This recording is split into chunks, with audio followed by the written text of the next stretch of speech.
It is my pleasure to share some introductory remarks to the launch of the Commonwealth Women in Local Government Network. First of all, let me take this opportunity to welcome all the international delegates attending for this event to our Maltese Islands.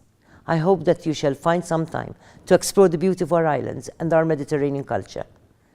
Your presence at Verdala Palace, united from all over the Commonwealth nations, sends a powerful message about our mutual commitment to prioritize and to promote processes of gender equality, equity and inclusion.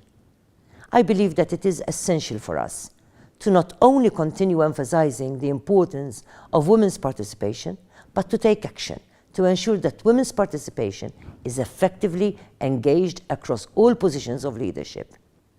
Where equality is lacking, there is a democratic deficit.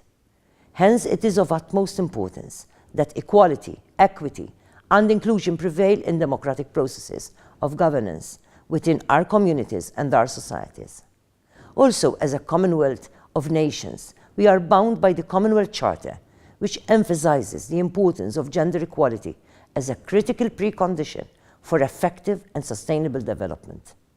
The role of women's leadership must take place as part of a collaborative and societal effort, whereby all stakeholders partake in such efforts to develop our institutions and societies.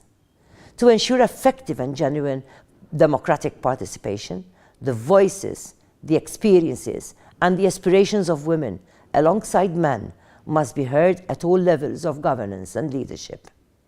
Indicators from the World Economic Forum present us with a stark reality. They show us that we have no more time to lose, as it shall take 170 years to achieve meaningful gender parity on a global scale if we keep our present pace of development.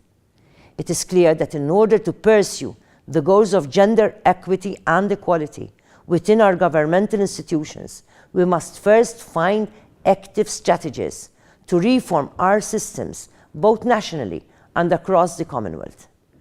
We must challenge the status quo, which unfortunately still maintains the marginalization of too many women and girls. I believe that we must be bold and take practical and timely measures to reform these systems. I truly believe that we cannot be complacent. We must do more to ensure the active and equitable participation of women in local governments and beyond. We must acknowledge that gender parity is a vital contributor to the success of all institutions and across our communities and societies. Gender parity is not only a point of moral necessity, but also it makes good social, economic, and political sense.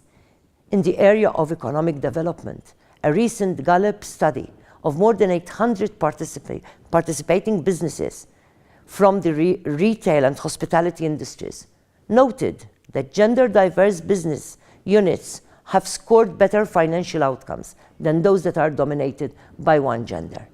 Research also suggests that gender-diverse teams perform better than single-gender teams because of the different perspectives and insights that collaborative teams, which include people of all genders, can bring together. Therefore, gender diversity will not only help our societies, but also our economic sectors. Women must be encouraged to share their talents and expertise as valued collaborators with a unique contribution to make across all facets of life. In the political sector, I can say that, from my own experience, there is an urgent need for us to promote more inclusive spaces for women, to feel welcomed and encouraged to make their necessary contributions within the political life of our communities and societies. In order to make these goals a reality, I believe that we must, first and foremost, find ways of making gender equality an issue which is understood and embraced by everybody. This is why the celebration of gender diversity is a specific goal of the United Nations Agenda 2030, with its 17 Sustainable Development Goals. Goal number 5 commits all of our nations to achieve gender equality and the empowerment of women and girls by 2030. This goal can only be achieved if and when we call for the deep-rooted reform of our social, economic, and political institutions so that they reflect the depth of our aspirations for equality, equity, and inclusion. On concluding, let me reiterate that the role of women's leadership is essential in guiding and transforming our societies. I am certain that women's leadership will bring about the necessary participation of all members of our communities, thereby resulting in stronger, more resilient, and more inclusive societies. We are all called to be the builders of sustainable and inclusive peace, particularly at this uncertain time in the history of our world. The full force of the Commonwealth Charter and the United Nations Agenda 2030 can only become a reality when we address the fundamental inequality that still keeps too many women and girls from reaching the fullness of their aspirations. Let me augur you all a successful conference, and let me urge the women present today to come together as part of a powerful network. You can be activists for positive change, sharing good practices and experiences, while also supporting one another to ensure that women's voices are heard more prominently.